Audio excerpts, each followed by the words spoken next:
بطخ کا بدصورت بچہ۔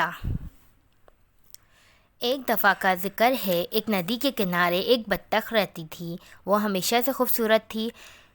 ایک دفعہ گرمیوں میں اس نے 5 انڈے دیے۔ انڈے دیکھ کر وہ بہت خوش ہوئی، مگر جب اس نے غور کیا تو 4 انڈے ایک جیسے تھے اور ایک سب سے مختلف تھا۔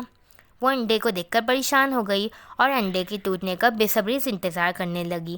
دن گزرتے گئے اور آخرکار وہ دن آ ہی گیا جب بطخ کے انڈے ٹوٹ گئے اور ان میں سے بچے نکلے۔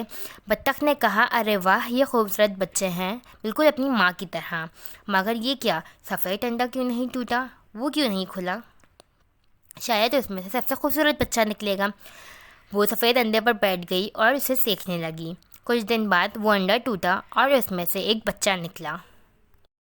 بطخ اس بچے کو دیکھ کر حیران رہ گئی کہ میرے 4 بچے تو ایک جیسے ہیں اور بہت خوبصورت ہیں، تو یہ بدصورت بچہ کس کا ہے؟ اتنا بدصورت کیوں ہے؟ بطخ نے سوچا وقت گزرنے کے ساتھ ٹھیک ہو جائے گا، مگر ایسا نہ ہوا۔ دن گزرتے گئے اور وہ ایسے ہی رہا۔ بطخ کے باقی 4 بچے اس کے ساتھ ہنستے تھے، اس کا مذاق اڑاتے تھے، اس کے ساتھ کھیلتے بھی نہیں تھے۔ اسی طرح چلتا رہا۔ ایک دن وہ ان کو چھوڑ کر چلا گیا۔ موسم بدلنے لگا اور سرما کا موسم آ گیا اور برف باری بھی شروع ہو گئی۔ سردی کی وجہ سے وہ دوسری بطخ کے خاندان میں گیا، مگر انہوں نے بھی کہا کہ تم بدصورت ہو، ہم تمہیں کیوں رکھیں، تمہیں جاؤ یہاں سے، ہم دوسروں کو کیا جواب دیں گے۔ یہاں سے پھر وہ اداس ہو کر مرغی کے خاندان میں گیا، تو انہوں نے بھی بدصورت کہہ کر اسے بھگا دیا۔